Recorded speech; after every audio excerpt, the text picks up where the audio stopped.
Selamat pagi. Puji Tuhan, kita semua boleh sampai ke tempat ini dalam keadaan sehat dan tidak ada yang terlambat. Ini semua karena kasih karunia Tuhan ya. Khususnya kepada saudara kita yang baru pertama kali hadir, saudara Sona. Tentu tidak ada halangan untuk sampai ke tempat ini, lancar-lancar saja ya. Nggak susah nyarinya ya. Jadi kita akan mulai kebaktian kita. Kita akan awali pujian kita dari buku Humnoi, pujian nomor 35.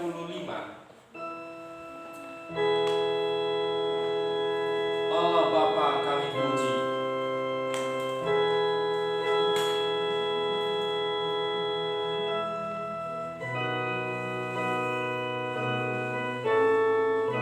Ya, ayat pertama, Allah Bapa kami puja.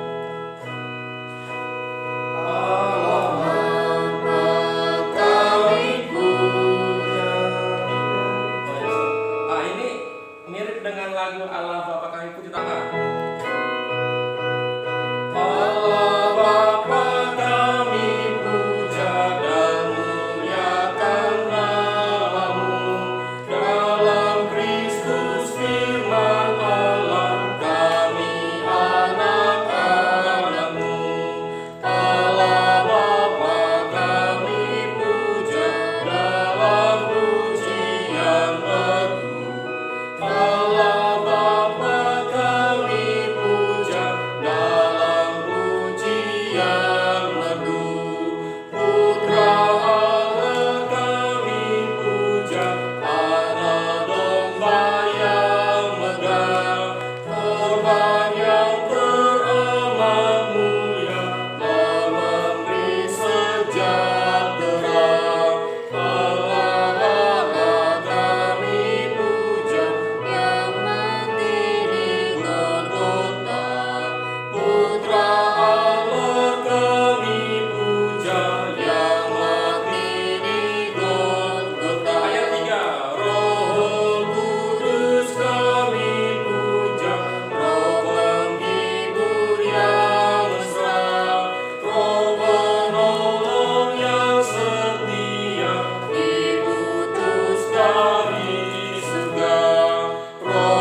syukur dalam bentuk puji-pujian yang kiranya Tuhan boleh disenangkan. Tuhan boleh tolong kami, tambah-tambahkan kepada kami kekuatan untuk kami bisa menjalani rangkaian kebaktian pada pagi sampai siang hari ini. Biarlah nama Tuhan dipermuliakan. Inilah doa kami ya Tuhan, kami naikkan hanya di dalam nama Tuhan Yesus Kristus. Amin. Amin. Puji Tuhan. Kita akan kembali menaikkan pujian kita dari buku Humnoi, pujian nomor 110. Sudah siapkah kau sambut Tuhan?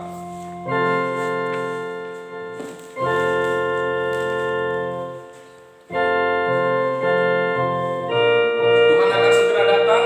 Mari kita mempersiapkan diri kita lebih berkenan di hadapan Tuhan. Amin. Tuhanmu pasti datang, persiapkan diri.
Ya, tentu setiap kita adalah orang-orang yang siap akan kedatangan Tuhan. Amin. Amin. Siap karena apa? Bukan karena sudah banyak kebaikan saya, bukan karena sudah banyak yang saya lakukan ya untuk gereja, bukan. Tetapi karena kita sudah diselamatkan. Orang yang sudah diselamatkan adalah milik kepunyaan Tuhan, sehingga ketika dia datang untuk milik kepunyaannya, tentu kita milik kepunyaannya akan diangkat.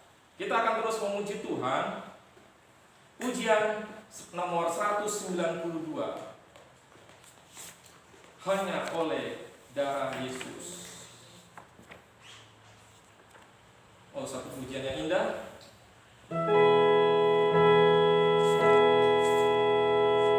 Oh, darah yang kudus, darah penebus, jiwaku ditebus hanya oleh darah Yesus. Ayat pertama. Dosa dapat dihapus hanya oleh darah Yesus. Jiwa dapat ditebus hanya oleh darah Yesus. Oh, darah yang kudus, oh, darah penebus, jiwaku ditebus hanya oleh darah Yesus. Luput dari dosaku hanya oleh darah Yesus. Bukan aku musuhku hanya oleh darah Yesus. Oh, darah yang kudus, oh, darah penebus, jiwaku ditebus hanya oleh darah Yesus. Ayat 3. Damai dianugerahkan hanya oleh darah Yesus. Bukan karena amalan, hanya oleh darah Yesus. Oh, darah yang kudus, oh, darah penebus, jiwaku ditebus hanya oleh darah Yesus. Ayat terakhir. Satulah harapanku hanya oleh darah Yesus. Bukan kebajikanku, hanya oleh darah Yesus. Oh, darah yang kudus, oh, darah penebus, jiwaku ditebus hanya oleh darah Yesus. Amin. Amin. Kita ditebus bukan dengan barang yang fana, emas, perak ya, barang-barang duniawi ya tidak bisa menebus diri kita, tetapi yang menebus diri kita adalah darah Yesus yang tercurah menanggung hukuman bagi kita sekalian. Sebelum kita mengangkat pujian berikutnya sekaligus memberikan persembahan, kita akan mendengarkan kesaksian pujian dari saudara kita Daniel. Saya persilakan.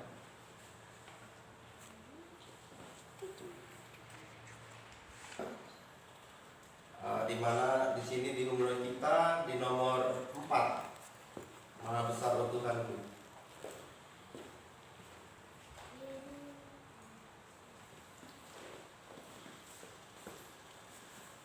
Oh,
pujian kami. Memandang pujian kita itu berkenan, menyenangkan Dia, bukan karena vokal kita ya. Katanya vokalnya kalau bulat, nggak pecah, nggak sember. Wah, kalau bagi orang dunia sih enak didengar. Tetapi bagi Tuhan, yang penting kalau hati kita dengan segenap hati, itu sudah menjadi pujian yang menyenangkan Tuhan. Kita akan tetap mengangkat pujian kita dan kita akan memberikan persembahan kita kepada Tuhan. Pujian nomor 446. Pujian nomor 446. Syukur bagi penebusku. Kita akan memberikan persembahan, dan persembahan kedua akan kita berikan untuk dana gereja ya, untuk perlengkapan dan pembelian. Kita mengumpulkan dana untuk gedung gereja. Syukur bagi penebusku 446. Duka tak ku ingat lagi, damainya di hatiku. Syukur bagi penebusku atas segala yang kau beri. Syukur bagi masa lalu dan Yesus yang sertai. Syukur bagi musim semi maupun langit kelabu. Duka tak kuingat lagi, damainya di hatiku. Ayat 2. Syukur bagi setiap doa yang kau jawab, dan kala di tengah badai melanda, ku tak merasa sesak dalam sakit dan derita. Kau tetap menghiburku, anugerahmu tak terkira. Syukur bagi kasih-Mu. Ayat terakhir. Syukur bagi bunga mawar walaupun penuh duri.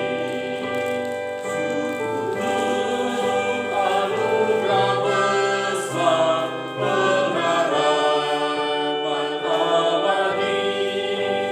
Kau beri damai dan sentosa dalam suka dan duka.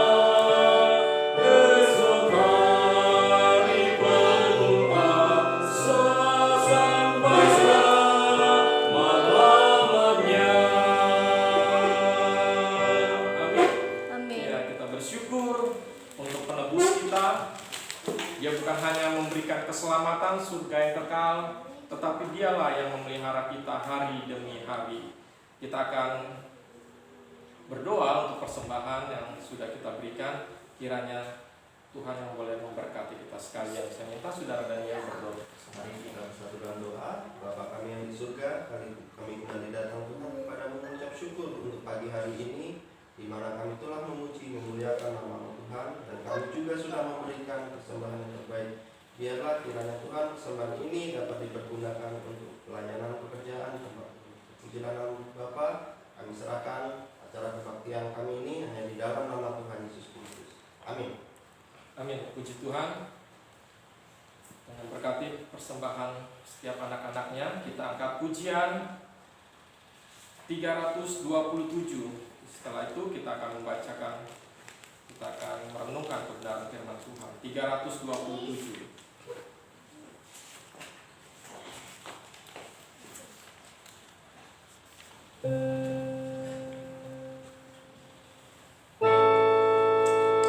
Bapa surgawi.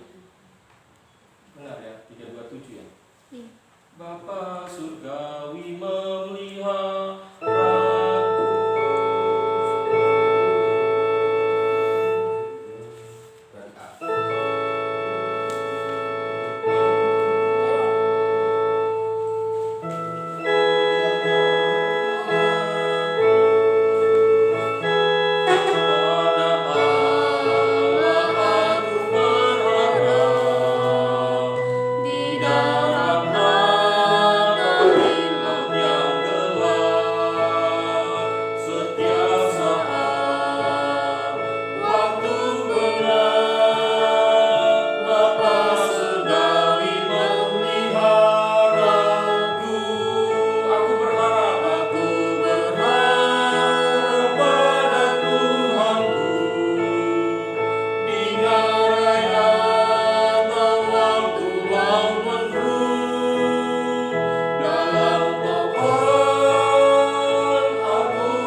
Bapa Surgawi memelihara kehidupan kita, dan salah satu cara Tuhan memelihara kita ya dengan firman Tuhan.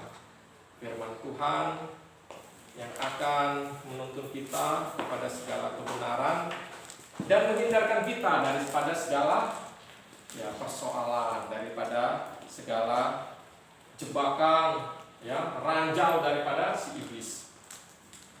Kita akan mempelajari firman Tuhan masih dalam khotbah seri ucapan berbahagia. Jadi ucapan berbahagia itu ada 8. Sekarang kita masuk ke ucapan berbahagia yang kelima. Sudah kelima ya. Kita akan membaca dari Matius pasal 5 ayatnya yang ke-7. Matius pasal 5 ayatnya yang ke-7. Satu ayat ini kita akan baca bersama-sama. Ya, kita baca ya. 2, 3 ya. Berbahagialah orang yang murah hatinya, karena mereka akan beroleh kemurahan. Sekali lagi saya bacakan. Berbahagialah orang yang murah hatinya, karena mereka akan beroleh kemurahan. Ya, mari kita berdoa. Bapa kami di dalam surga, sampailah kami kepada saat di mana kami berdiam diri mendengarkan Tuhan berbicara bagi kami melalui firman-Mu. Hati kami rela Tuhan ditegur, diajar, dan dituntun, karena kami adalah murid yang ingin selalu mendengarkan hal-hal yang baik daripada Guru Agung kami. Sekaligus kami juga adalah anak-Mu yang perlu dituntun kepada segala kebenaran. Dan biarlah kami akan mendapatkan banyak berkat rohani pada siang hari ini melalui kebenaran firman-Mu. Kami naikkan doa kami ya Tuhan, hanya di dalam nama Tuhan Yesus Kristus. Amin. Amin. Puji nama Tuhan. Ucapan berbahagia dikhotbahkan atau diajarkan Yesus dalam kondisi pada waktu bangsa Israel dalam penjajahan Roma. Dalam penjajahan Roma begitu mereka mengalami kesesakan. Bahkan mereka memiliki ya mata uang beraneka ragam. Ya. Mereka ada mata uang mina, mata uang dirham. Jadi mata uang dari pada Roma dimasukkan juga. Nah, ada dinar juga. Jadi identitas mereka tidak apa? Tidak bisa menonjol sedemikian rupa. Ya. Dan secara moral, secara kerohanian banyak kelompok-kelompok yang kelihatannya angkuh karena memiliki posisi kerohanian yang tinggi dan mengajarkan hal-hal yang berat, hal-hal yang membuat orang semakin sulit mengikut Tuhan. Taurat, ya. Dalam penderitaan, dalam kesesakan seperti itu muncullah Yesus dan mengajarkan ucapan berbahagia ini. Dan ucapan berbahagia yang Yesus nyatakan kontroversi karena berbeda ya dengan pandangan dunia pada umumnya. Ketika Yesus berkata berbahagialah orang yang murah hatinya.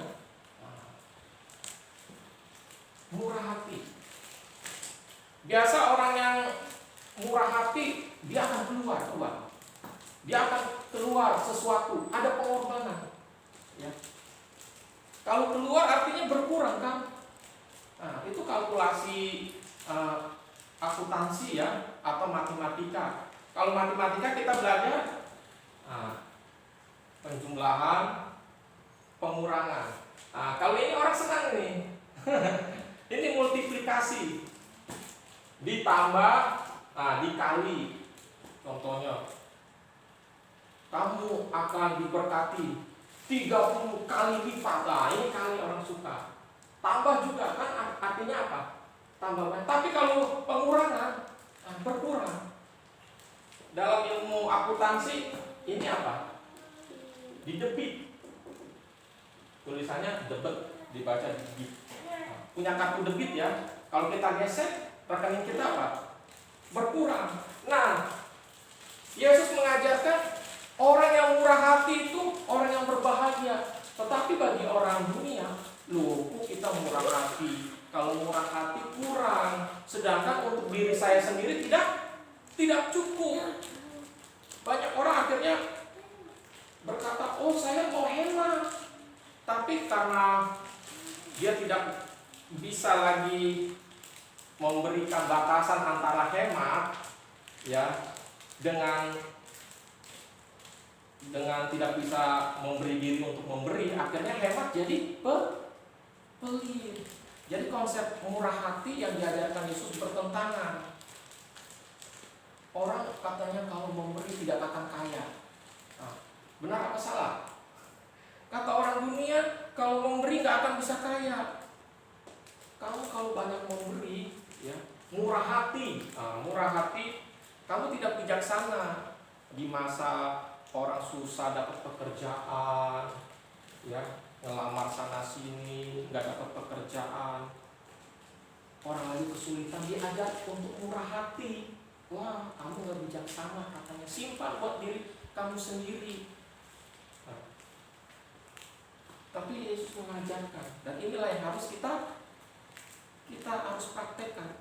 Kita harus praktekkan. Ada cerita begini, seorang pendatang baru di sebuah wilayah, dia orang Kristen. Nah, dia mau cari gereja. Dia mau cari gereja yang cocok dengan dia. Soalnya juga baru ya di Batam. Berapa lama?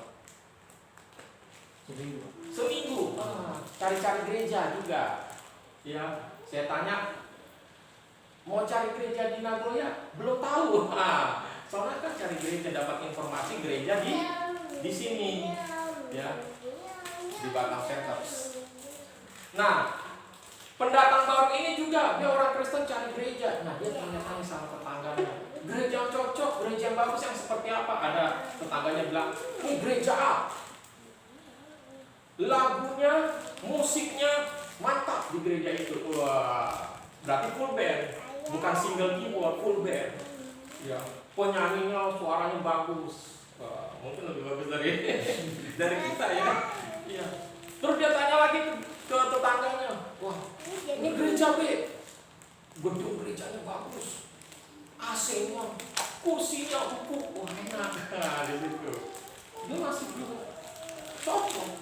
Dia tanya lagi, ada yang bilang gereja C, ya, pelayan-pelayannya ramah, waduh, badannya harum semua, ya, senyum. Wah, dia belum cocok.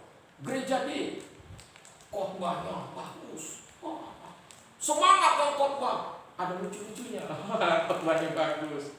Dia tanya lagi sama yang lain, gereja E, pengajarannya Alkitabiah, oh kita akan bertumbuh dalam kebenaran.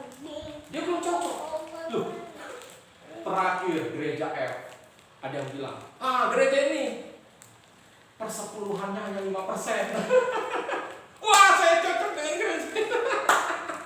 Di gereja lain persepuluhan 10%, ini 5%. Dia tidak cari gereja yang musiknya bagus, yang khotbahnya bagus, hebat, yang pengajarannya Alkitabiah. Dia nggak cari gereja yang gedungnya bagus. Dia cari gereja yang persepuluhannya 5%. Ini orang pelit. Bukan orang murah hati. Inilah gambaran dunia. Dunia berkata, kalau kamu berbuat kebaikan, murah hati, memberi, kamu nggak pinter, nggak bisa kaya, kamu nggak bijaksana. Tapi ini ajaran Yesus, murah hati. Nah, murah hati, kita akan mempelajari asal katanya ya. Dalam Lembaga Alkitab Indonesia kan ditulis di Alkitab murah hati. Dalam bahasa Inggris, merciful. Merciful itu apa? Belas kasihan. Wah, jadi apakah LAI salah terjemahan? LAI mungkin memberikan penafsiran. Orang yang murah hati tentu orang yang hatinya penuh dengan belas kasihan, mengasihi ya, mengasihi. Nah, ini berangkat dari kata Yunani, elemon. Jadi memang elemon itu bersimpul belas kasihan, bukan murah hati. Nah, jadi Lembaga Alkitab Indonesia memberikan penafsiran di sini, karena murah hati sama dengan belas kasihan. Nah, ini dalam bahasa Yunani. Dalam bahasa Ibrani memiliki makna yang bagus juga. Kesed. Nah, bukan kesed kaki ya. Kesed ini sama. Kesed ini dia bisa diartikan murah hati juga, tetapi murah hatinya didasarkan seperti ini. Dia bisa memiliki empati terhadap orang yang kesusahan. Apa bedanya simpati dengan empati? Kalau simpati begini, oh kalau teman kita mamanya lagi di rumah sakit, sehingga dia temenin mamanya di rumah sakit, tidak bisa jalan-jalan dengan kita, ya kita jangan jalan-jalan, kita ikut besuk ke rumah sakit. Nah, itu kita simpati terhadap apa? Terhadap apa yang dialami. Tapi kesed ini lebih kepada empati. Empati artinya begini. Kenapa saya harus menolong Daniel? Kenapa saya harus berbuat baik kepada Sona? Karena apa? Saya coba memposisikan diri saya sebagai Daniel atau Sona yang sedang ada kesulitan. Sehingga kalau ada kesulitan Sona, tentu bagaimana perasaan hatimu? Susah kan? Menderita. Nah, karena saya bisa memposisikan diri seperti orang yang menderita, itu empati, makanya saya pasti tergerak membantu, menolong. Nah, jadi kesimpulannya apa? Apa kesimpulan murah hati dari akar kata ini ya? Belas kasihan, kesed, empati. Jadi ini artinya murah hati, belas kasihan terhadap orang yang membutuhkan. Murah hati adalah belas kasihan terhadap orang yang membutuhkan. Terhadap orang yang apa lagi? Menderita. Dan terhadap orang yang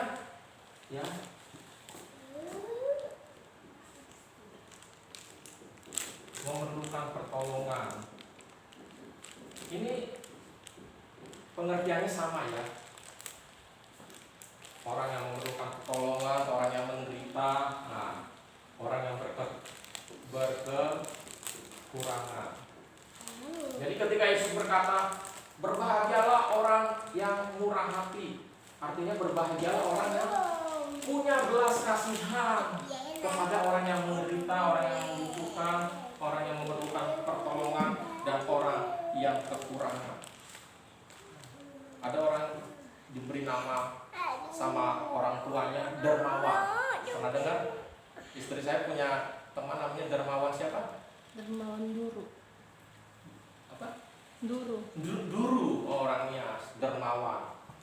Kalau dia nggak dermawan, sentil aja kupingnya. Dermawan artinya murah hati. Tapi dia kalau punya duit, temannya ya jalan kaki, nggak ada ongkos buat angkot, dia diam aja, makan sendiri, nggak bagi-bagi. Itu nggak cocok nama. Kenapa nama diberikan sama orang tua kepada kita? Ada harapan supaya terjadilah sesuai dengan diri kita. Jadi nama saya Lambok. Lambok itu dalam bahasa Batak artinya sejuk, terus lembut, lembutnya empuk begitu. Nah, jadi tujuannya apa? Ya, kehadiran saya harus membuat orang jadi sejuk. Ya. Nah, bukan jadi emosi, provokator dong saya. Ayo kamu jangan masa kamu gitu. Wah itu bukan Lambok namanya. Tutur kata harus lembut. Nah, itu harapan orang tua saya. Sona ada artinya. Sona artinya apa? Sona. Wah nanti ditanya ya. Ya sama orang tua. Nah, tapi Tuhan memiliki maksud agar hidup kita walaupun nama kita bukan dermawan, belas kasih terhadap orang yang menderita. Nah, murah hati pertama ya. Poinnya belas kasih secara rohani. Nah, permasalahan yang ada di dunia ini, penderitaan yang dialami manusia, dialami oleh karena ada persoalan secara rohani. Rohani dulu. Kenapa ada orang sakit? Kenapa ada orang miskin? Kenapa ada orang bertengkar? Kenapa Kain membunuh Habil? Kenapa anak memberontak terhadap orang tua? Karena ada apa? Persoalan secara rohani, ada sakit rohani. Kita harus berbelas kasihan secara rohani bagi orang berdosa. Bagi orang berdosa artinya apa? Kita ingin menolong, ya, menolong orang yang menderita karena dosa. Kita tuntun kepada Yesus Kristus untuk mendapatkan kasih karunia.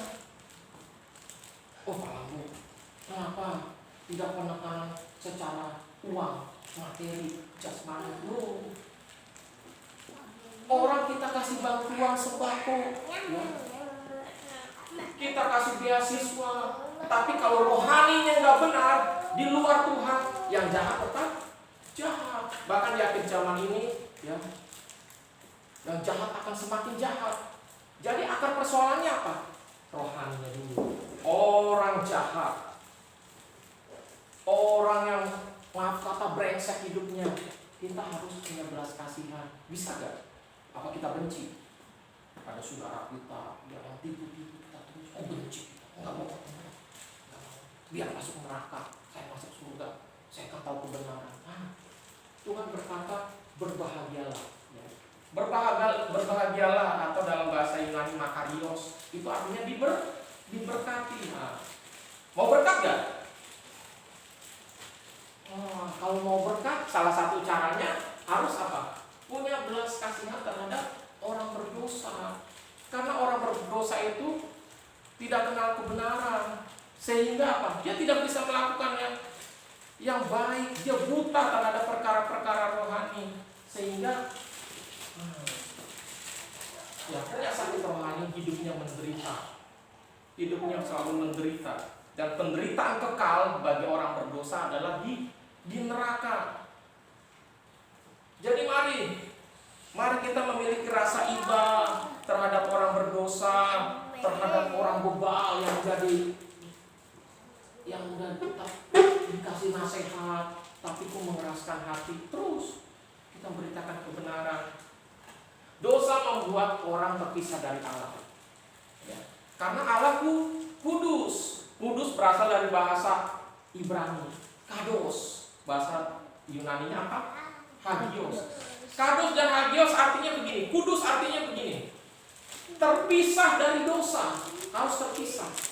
Makanya orang berdosa itu tidak bisa mengerti perkara rohani, tidak bisa berjumpa dengan Allah, artinya tidak bisa ke surga. Dan karena berseberangan menjadi musuh Allah. Orang berdosa menjadi musuh Allah. Tidak ada jaminan bahwa orang berdosa kalau berdoa didengar Tuhan. Tidak ada jaminan. Tapi kalau orang yang menjadi milik Kristus, kalau berdoa, maka Bapa akan mendengarkan doa anak-anaknya. Tapi kalau tetangga saya orangnya baik, orangnya taat beragama, tapi kalau dia di luar Kristus, orang berdosa. Karena Yesus berkata, akulah jalan dan kebenaran dan hidup. Tidak ada seorang pun yang sampai kepada Bapa, Bapa di surga, kalau tidak melalui aku. Jadi orang agamanya apapun, kalau bukan melalui Yesus, tidak ada kebenaran, tidak ada jalan ke surga, tidak ada kehidupan. Ini ngeri. Berarti menjadi musuh Allah. Kalau musuh Allah, sebaik-baiknya dia nggak akan bisa ke surga. Kok bisa nggak ke surga? Dia kan sudah baik. Yesaya berkata kesalahan kita seperti kain kotor. Ini kain misalkan. Kenapa disebut Yesaya berkata kesalahan kita seperti kain kotor? Karena mempunyai makna kain yang sudah tercemar noda menstruasi, kain wanita. Nodanya sedikit. Yang gak ternoda banyak ya. Tapi ini tercemar kan? kita disebut kain kotor. Kain kotor itu artinya najis. Perlu berapa banyak dosa kita najis di hadapan Tuhan? Cukup sedikit bahkan. Karena kudus itu artinya apa? Kadus itu artinya apa? Terpisah dari dosa, terpotong dari dosa. Jadi orang di luar Kristus, walaupun kebaikannya banyak nih, tapi pasti ada dosa. Dan dosa ini sudah membuat dia tidak bisa ke surga. Nah, kita harus punya belas kasihan terhadap orang-orang seperti ini. Jadi ternyata orang berdosa bukan hanya orang yang punya tato, bukan hanya orang yang korupsi. Orang berdosa juga ada orang yang seperti tetangga kita yang baik hati, mengasihi keluarganya, ya, menyapa kita, bukan bahkan kasih makanan. Tapi di luar Kristus mereka punya persoalan rohani. Persoalan rohani, dosa bisa membuat orang ke surga. Apa gunanya seorang memiliki seisi dunia, prestasi akademik, perusahaan yang banyak, asetnya banyak, kalau nggak bisa ke surga, apa gunanya? Oleh sebab itu marilah kita memiliki belas kasih, kita memiliki keset, empati. Apa maksudnya empati? Artinya begini, kalau saya seperti